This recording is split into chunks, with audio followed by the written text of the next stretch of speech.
Thank you for being here. My name is Dade Hayes. I'm the business editor at Deadline. And I'm thrilled to be with two of the category experts in this really dynamic space. I'm just going to give brief introductions and then they'll tell you more about what they do. But Sadaf Kazmi, welcome to you. Sadaf is the head of creator and international product at Audible. And next to her is Luke Corey. Welcome to you, Luke. Luke is VP of Technology and Head of Podcast Tech at Odyssey. And my struggle today, my mission, is to keep these two company names distinct. They're very different. We're going to learn a lot more about them.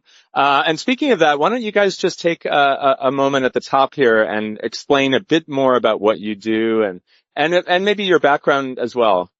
Yeah, absolutely. Hi, everyone. Excited to be here. So as Dade mentioned, I'm responsible for creator and international products at Audible. And so what that means is that me and my team think a lot about how creators of all types interact with Audible. And our goal is to make sure that that experience is as seamless as possible. So we spend a lot of time understanding what our creators want, and really ensuring that we build capabilities that are in line with their needs and what they're looking for. On the international side, my team thinks about how to expand Audible's reach across the world, and how to do that most effectively. So lots going on. My background is in product. I've been in product for 25 plus years. I think that tells you how old I am. I've worked in consumer products. I've worked in B2B. I've worked in retail media, sort of across a lot of different capabilities. And I think that my role at Audible actually brings those things together in a pretty great way. Hello, everybody. Luke from Odyssey. I lead podcast tech for Odyssey. That includes a few of our owned and operated platforms. We have the Amperwave podcasting platform that powers many of Odyssey's radio stations that we clip up and turn into what we call time-shifted podcasts. We also support a few other radio broadcasters for their same needs with that platform. I also oversee the Odyssey Creator Lab, which is a platform that's open for any creator to come host their show and actually make a little bit of money off of their podcast using Odyssey's ad sales team. And in addition to our owned and operated platforms, I help manage our partnerships with the many technology vendors we use to power Odyssey's podcast business. My background is in engineering and in media monetization. My job before Odyssey was at a company that provided a video ad server to much of the television industry. And end of the day, my job has not changed a lot. At Odyssey, we make our money off of advertising. We use podcasts as a new way to amplify our advertisers' voice and increase scale and reach for the digital audiences that continue to grow. Thanks so much. This is going to be great because I think we're getting it's like the yin and the yang, two different but complementary pieces of the audio space, ad-supported, subscription. We're going to get into those monetization models. But as the title of the panel has it, we're going to focus on creators here, at least at the beginning of this conversation.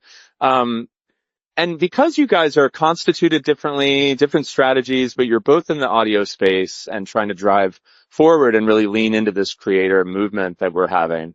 Talk about how you each would define a creator. Who is a creator? How many creators, are we in the beginning of this wave where there are going to be many, many, many creators, or do you guys have a particular handle on that? Yeah, it's a great question. So within Audible, the creator is anybody who participates in that creative process, really from the beginning to the end. So writers, rights holders, whether it's a publisher, or a distributor. We think about narrators as a really important stakeholder and an important creator who we think about. We also think about sound engineers, production companies who we partner with. So our definition of creator is actually incredibly broad. One of the creators we think about a lot and is probably very relevant to this audience is the independent creator. That includes independent authors, rights holders, and small publishers. One of the things that my team leads is our audiobook creation exchange, or ACX, which is our independent publishing product. So we think about creators of all sizes, really from, the smallest individual independent author all the way to large publishers and really anything in between. Sadaf said anyone involved in the creative process. I'll more or less agree with that. Something I've learned from working with our radio stations is that many of the people behind the glass, as we say, sitting in the production booth, radio producers, are actually very much creators. Their personas are known by our audiences. One of our shows here in New York, Boomer and Geo, Eddie behind the glass is like a really well-known part of that show and has been for a long time. And I want to make sure that I answer this question in the way that Odyssey's programming department would, which is that the radio anchor, the television anchor, is or was the original creator, and we still feel that way today. And in addition to the traditional creators, Odyssey is also working with the modern creators. So any of the creators that are hosting their shows on our technology, the Odyssey Creator Lab, of course they are, and some of our more high-profile podcasters that I'll talk about shortly, all creators. It is interesting. The culture of radio going all the way back has been to have your path to air often through production. So you are, or engineering. I mean, you are working that other side. And in the modern era, that's kind of fertile ground for podcasts. I feel like those personalities are more, and just listening to, WFAN as I do, they're more of a presence, on air and then of course through podcasts. So it's an interesting moment.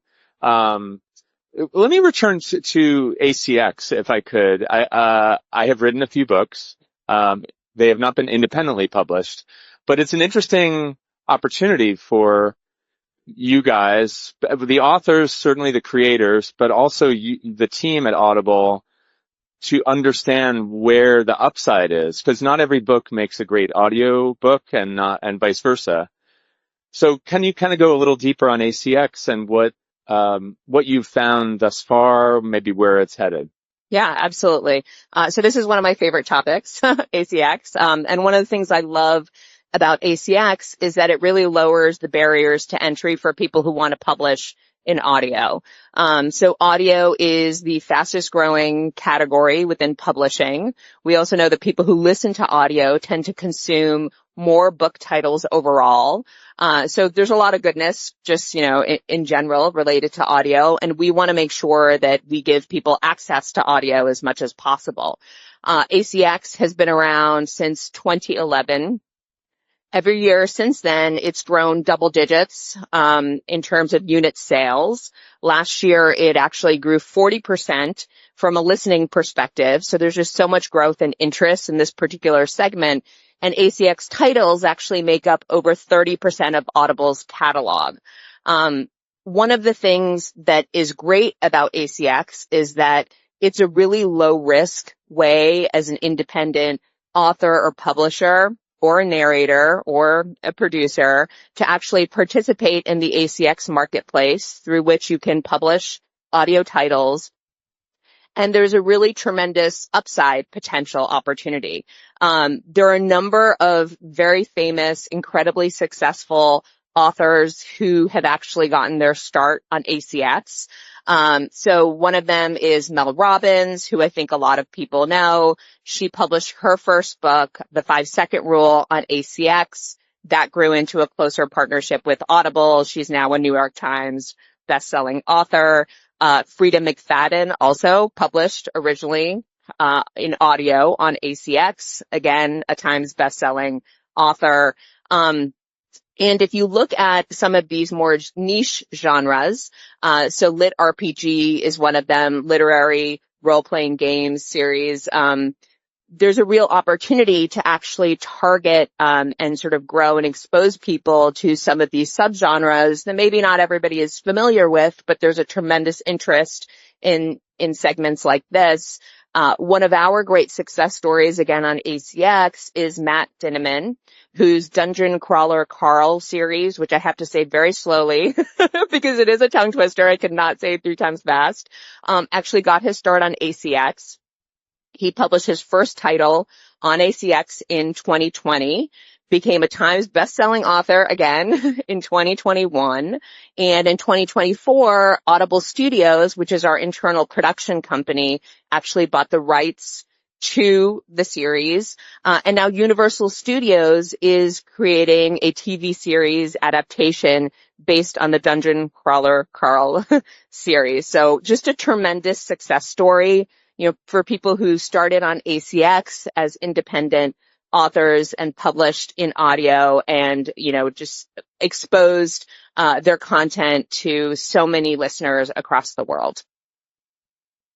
And it occurred to me, actually, when both of you guys were talking, the other thing that I should have mentioned in terms of creators is your callers, right? And I shouldn't just limit this to WFAN. I mean, feel free to go broader, Luke, but you guys have this interesting population of, Joe Beningo, one of the personalities on FAN, began as a caller, and you have, I was listening, they have like a line of apparel that's inspired by specific callers to FAN.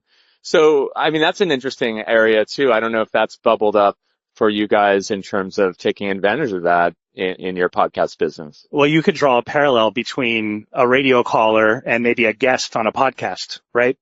And these are really core to the editorial part of audio content in general. Keeping it fresh. Your audience can, even get bored of their favorite creators. And so having a guest on your podcast whose name is recognizable and can cause you to click, having a guest on a radio show that's just driving to their construction job, but is so passionate about the Yankees that they're going to, create one of the best segments of the day. They're core to the process. And we're here today to talk about AI. But these examples, a human guest on a podcast who's famous and whose name you're going to click, a construction worker that knows the Yankees better than anyone else, you can't make that stuff up. That's real. It's true. AI would never replicate Ira in Staten Island. So anyway, actually, I'm glad you brought up AI. That's part of the title of this panel today. So let's get into that a little bit and talk about kind of how you're approaching it. What would you want this audience to understand day to day about how it is being integrated in your process? It's probably a bit different, but you're both looking at the dynamic sector and all the development, all the technology. If you think back to January, here we are in October, it's changing by the minute. So talk a bit about how you guys stay on the leading edge of that. Yeah, it's a great question. It's such a complex, question, and I have a lot to say about this. So, one of the things that we think about again at Audible is that there are, by some estimates, 150 million books in the world. And only about 1 million of those have actually been created into audio. And most of those are created in their original language. So there is this tremendous disparity between that 150 million and the 1 million. And so there's so much opportunity to actually bring content to audio, and not just bring it to audio listeners across the world in its original language, but to leverage AI technologies to actually translate those titles and bring them in 5, 10, 15 additional languages, to, give access to that content in all corners of the globe. We know that 85% of our listeners actually prefer to listen in their native language. So the translation component is also really important. When we think about the role of AI, given that massive disparity in the books that exist today and the audio titles that exist today, and this growing demand for audio and the growth within publishing, what we want to do is find new approaches to enable rights holders, other creators to actually leverage AI to bring titles to life that otherwise just simply would not have existed in audio. So we see AI as a critical component of that. So Audible offers within our ACX platform a capability called our Voice Replica program, which is in its beta stages.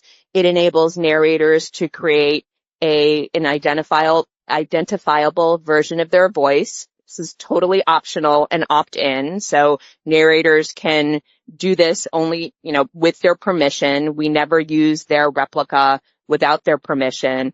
And then they can use this voice replica to actually narrate audio titles, or they can use their live narration voice as well. So lots of options. On the publishing side, we have multiple offerings that we're rolling out for larger publishers. We have AI narration. We have a translation offering that is text-to-text translation that can then be narrated either with AI or with live narration. We have a speech-to-speech translation offering where you can preserve the performance of the original narrator, which is great because creators will spend a lot of time actually selecting that narrator that brings their title to life. And then we have the voice replica option as well for publishers who want to bring their own narrator, or sometimes for authors who want to self-narrate and want to leverage a voice replica to do that. So we really see this as an opportunity to bring titles to life that would not have otherwise existed. This is really about enhancing the creator experience and process, giving tools to creators that don't replace creators, but that help creators and enhance what they can do creatively. And we really see this as what we call the and strategy. So we have a lot of investment in live narration. We have these Harry Potter titles that I think a lot of people are aware of that are launching in the fall. I am a huge Harry Potter fangirl, so I'm looking forward to those. And at the same time, we're making these investments in AI, and there are different titles that are sort of relevant, for different ways to bring them to life. And you mentioned languages in your global business. That's so right. You're able to use AI also to localize or create language, Yes. different language versions. Yes, absolutely. So we've actually opened up to some select publishers, translation capabilities that are currently in English to Spanish and English to French. And we're rolling out German and Italian later on this year, and then we'll continue to expand those. Audible actually has millions of members in 180 countries across the world, and we have content in over 50 languages. And we just want to bring more content in your local language to listeners across the world. And we think AI translations will really help us to do that and help us to help creators to do that. Yeah, that's certainly happening on the video side with a lot of the major companies. Right. So Luke, it's interesting for you. I mean, again, different business model, different sort of operating environment, but talk a bit about AI. I'm sure it's changing what you do day by day. Sure. So to build on Sadaf's comments, first of all, voice replication in our podcast business. We're not there yet. There's a lot of reasons why we're not doing that yet. I have opinions on it and opinions on where it could go. We're not there yet. But I will say, AI to enhance the creator experience, another, kind of tenet of Sadaf's answer there. We absolutely are using AI to enhance the creator's experience. And we view AI as a set of tools that make creators more effective at building their audiences if they're more independent, and they're making Odyssey talent, Odyssey producers, Odyssey staff better at their jobs. What does that look like? So for our radio stations, radio shows are about 4 hours long. We clip our 3-4 hour radio shows into several podcast episodes. Any fans of Odyssey stations here may be able to relate to that if you've ever seen the podcast version of one of our shows. And I bet many of you in the audience have edited media at one point or another, and you know how tedious it can be to refine 10 minutes of footage down to 1 minute of media that you can publish. It is time intensive.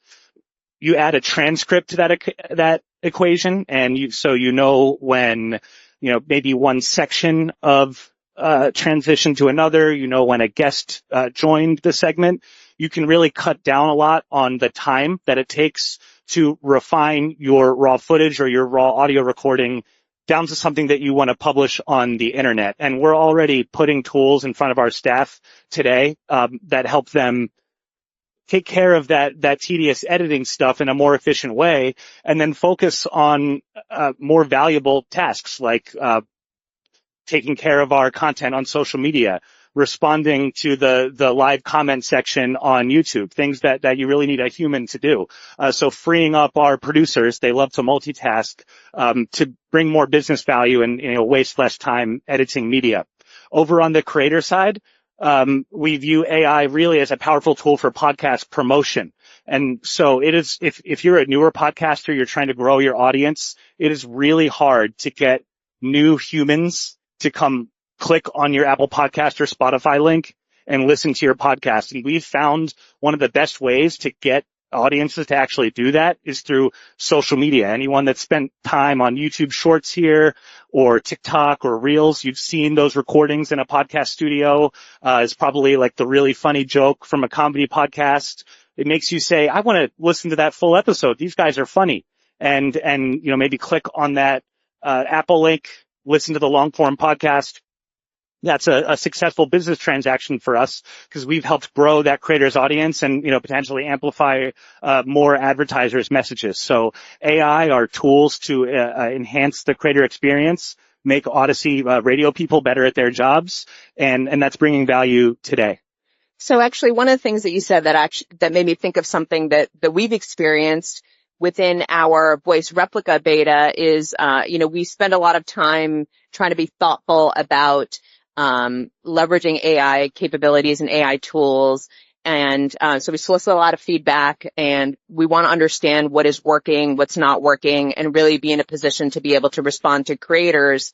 One of the things that one of our narrators said, who actually participated in one of these betas, or in the voice replica beta specifically, was that leveraging this technology actually helped them to scale their business, which was amazing, right? These are independent creators, who are looking to, obviously create a sustainable career within audio. So this was a way for them to take on more work in parallel. This was also a way for one creator who lost her voice during a week because she was sick, and she was able to continue to work using her voice replica.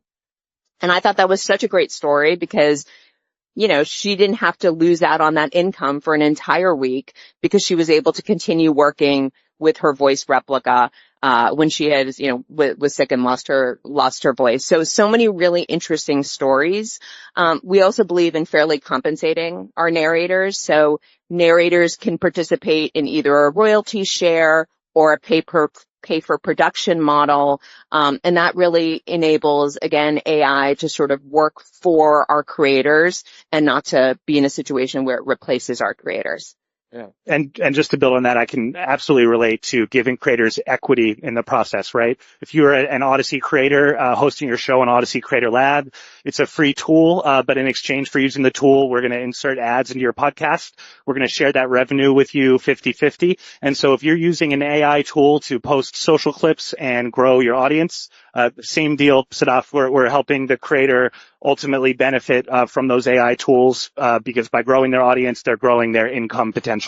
Yeah.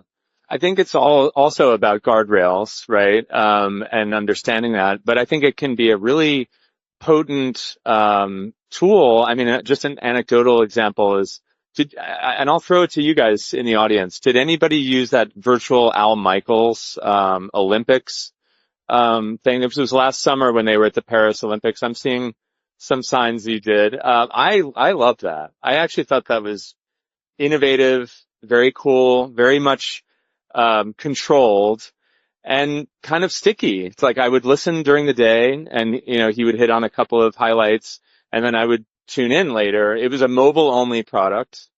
So it didn't really compromise their main offering. It didn't, I know we're seeing some problematic things with Sora and on the video side in particular, but also in your world of audio.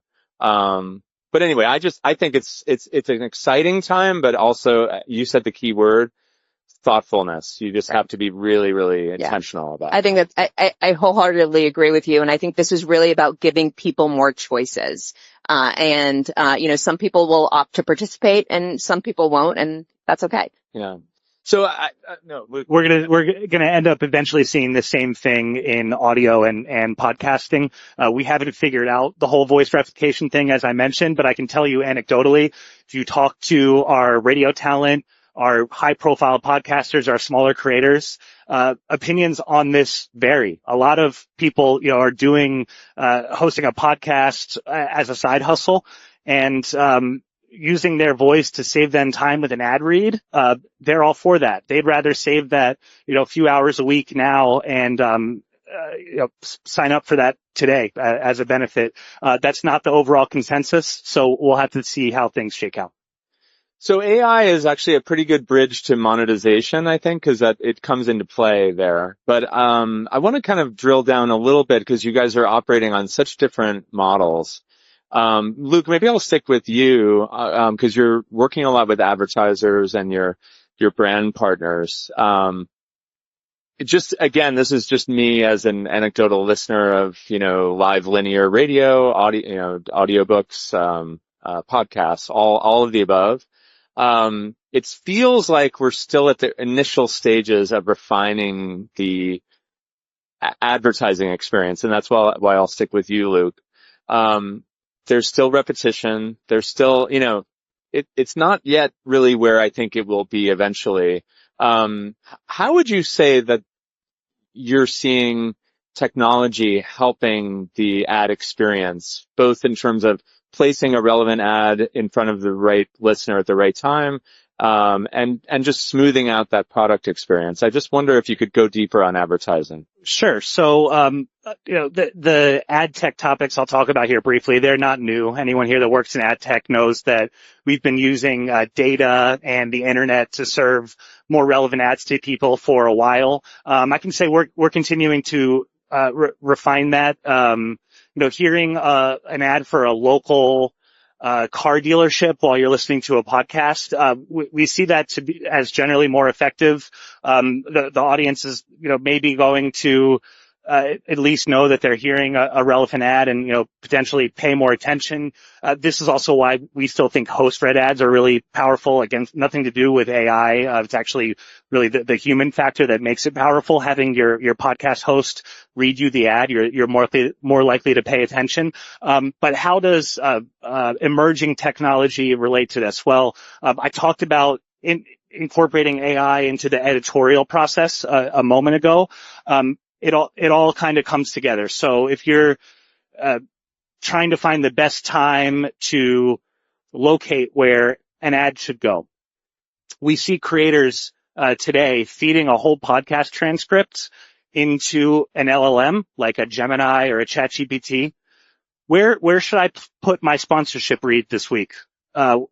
Where's a good balance between both getting the advertiser's message at a spot in the content where the audience is paying attention, and then also from an editorial perspective, not distracting their audience or upsetting them by dropping an ad like right in the middle of a sentence where the guest was about to make her point or his point.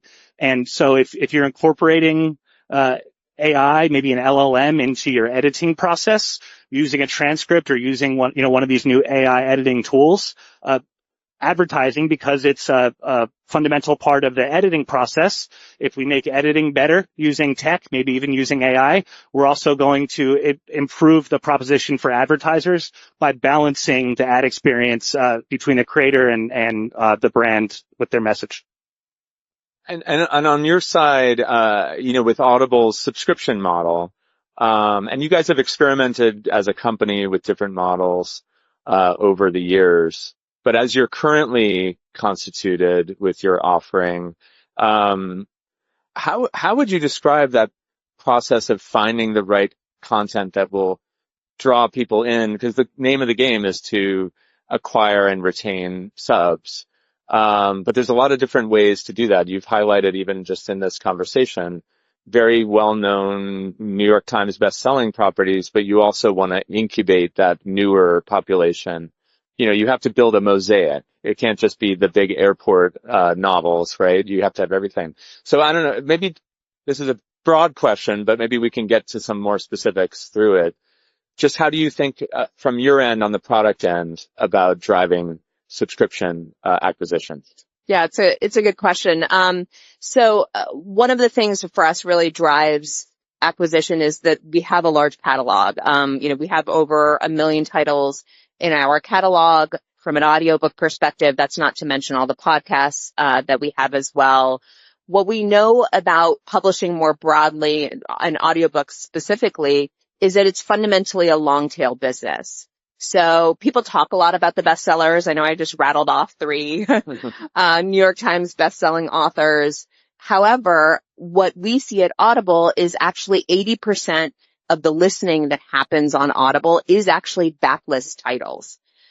So bestsellers actually make up a relatively small percentage of consumption, and it's because people's interests are as diverse as, people themselves, which I think is great, which also means that having all of the titles, a diversity of titles, niche genres that some people are interested in and other people might not be, and another niche that you might be interested in and someone else might not be, is actually an incredibly powerful and compelling way to attract people to your service through just the size of our catalog.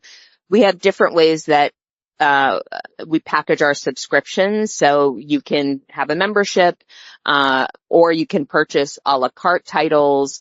Our current Premium Plus membership also includes an all-you-can-listen catalog, so that's an opportunity to actually listen to different titles that you might not want to spend your monthly credit on, which is how the Premium Plus model works.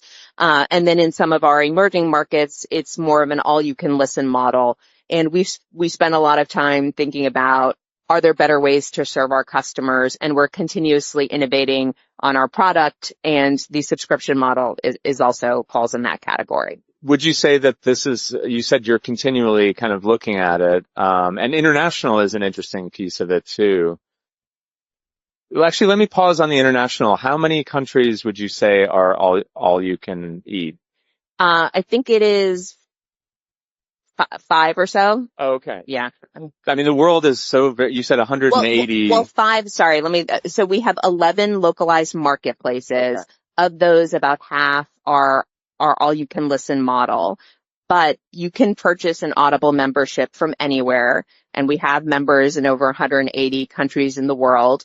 You would go to your local sort of adjacent marketplace, right? So maybe if you're in, a European country that doesn't have a local marketplace, you would go to the UK store, and then you would purchase a membership from that particular marketplace. And you are an Amazon company. That's right. And I think you may have a message there that can address this. You get asked this all the time, but I think the audience would want to know, how much access do you have to their insights? I mean, you guys are both in the publishing space writ large. But you are operated, and I know this from, reporting on the company over the years, you're very distinct. Right. Which is an interesting, some companies get kind of beamed up into the mothership. They have really let Audible kind of do its own thing.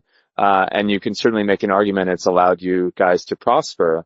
But when it comes to insights and really leveraging that data, as you said, the long tail, that 80%, do you kind of work in some way across the aisle with Amazon as a bookseller?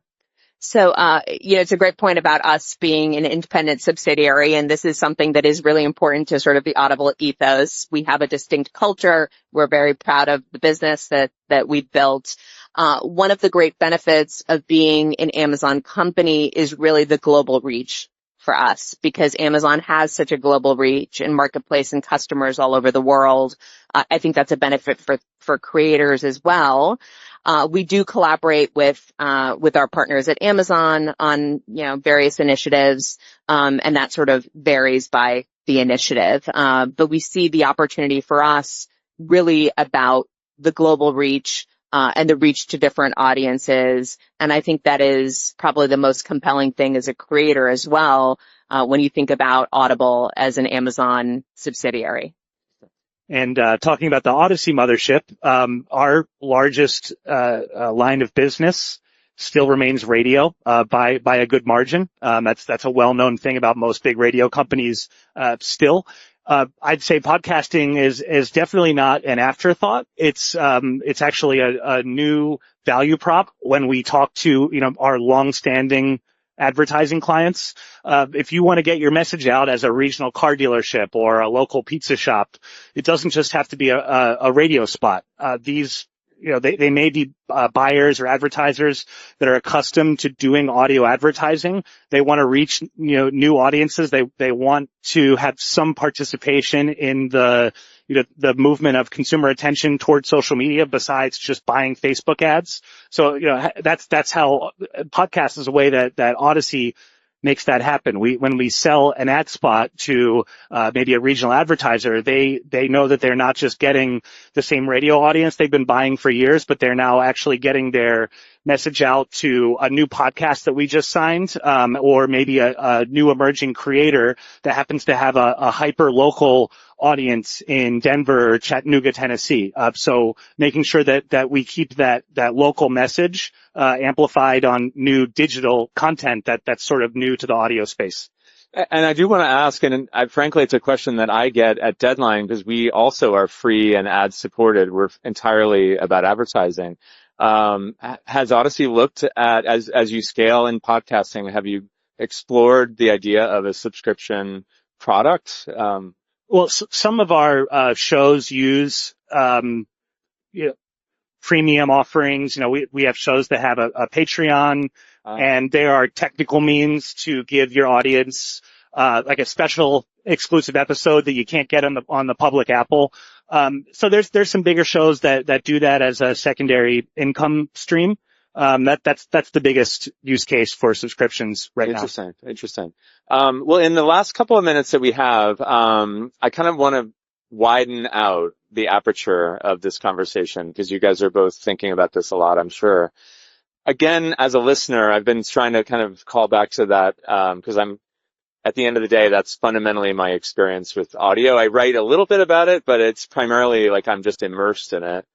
And I'm always struck by one particular thing about 2025 and where we are right now is that it's getting very exciting how integrated audio is with other aspects of our media life. I mean, here we are at NAB, right? We're sort of, they've widened out their audio offering because that's where it's a lot of exciting stuff is happening. Nevertheless, I would say we're still a little bit in the older model of like a lane being audio. And I wonder how you guys think about audio being really woven into a much wider story of, I mean, you're already very active on social, I know. But I'm talking about really video is, I think, the final frontier, not the final frontier, maybe the next frontier. I would love to have more ready access when I engage and am compelled by something in video. There's often an audio component or ways to go deeper, entire books, right? Or, podcasts. So tell me how you guys think about that, because I feel like we're headed to a really exciting era where it is the full menu in one experience, but what is it going to take to get there? And I don't know, tell me if you think I'm just, I don't know, off on some strange tangent. So there's a pretty intense video conversation happening right now in the podcast industry because there is a shift of consumer attention toward video. It's kind of a continuous thing, and it applies specifically to podcasting. And what I'll say about that is everyone is pretty interested in video. I hosted a creator event in LA a few weeks ago for the Odyssey Creator Lab. I was about to try to make a point that video wasn't important, and I asked for a show of hands for who is also doing video in addition to their audio, it was a similar crowd size. I expected like 2 people to raise their hands. Every single one of them in the crowd just about raised their hand that they are recording video in addition to the audio component of their podcast. I was wrong on that. And so why are they doing that? I think they're doing that because of general attention. Maybe they want to clip up the videos for social, like I mentioned already a few times on this panel. What I'll say about that is different content lends itself more to video than others. So like a podcast that gets really great guests that the audience wants to look at, you tend to see that audience go to YouTube because they want to look at the guest. Right. Spotify has a new video offering on the Spotify app for a similar reason. But I'll also say not every show falls into that bucket. There are some podcasters that aren't, quite as nice to look at as others, or, maybe that's just not kind of the angle they come from. And for that reason, their audience is still primarily on the audio side. So I would say, if you're a podcaster, don't overthink it. Like you should already know whether your content, lends itself more to video. You're not, necessarily harming yourself by posting to YouTube. But both types of shows still exist. Hey, let me just tag on a quick question before we wrap up with you, Sadaf. But I mean, what about getting Ira from Staten Island on Paramount Plus? If CBS has the Jet game, that's sort of what I'm talking about. Like having that integrated experience where you're watching the game, you're hot off the latest Jet loss. Sorry, I'm not a Jet fan, but don't mean to hate. But that it's great radio, it's great podcasting. Like I'm just wondering about that. And before we go to, any thoughts from both of you on this? But will we see that? Is what I'm wondering. A direct link where you could enter the audio experience. It's a great idea for us to consider. You Yeah, can already exactly. get Ira from Staten Island's already on CBS Sports cable network. Well, that's what I'm saying. On a simulcast. Yeah. He probably has a smartphone, so we could stream his video. That's a good idea. Thanks, Dave. Anyway, final thoughts from you, Sadaf. I guess my final thought is that we're always looking at ways to address our customer needs and innovate our product. So while there isn't more I can share right now, we think about all the innovation that's happening. AI obviously changes that, and our goal is to make sure that that is the right fit for both our listeners as well as our creators. Well, thank you both so much. Please join me in thanking Luke and Sadaf for this great conversation. Thank you.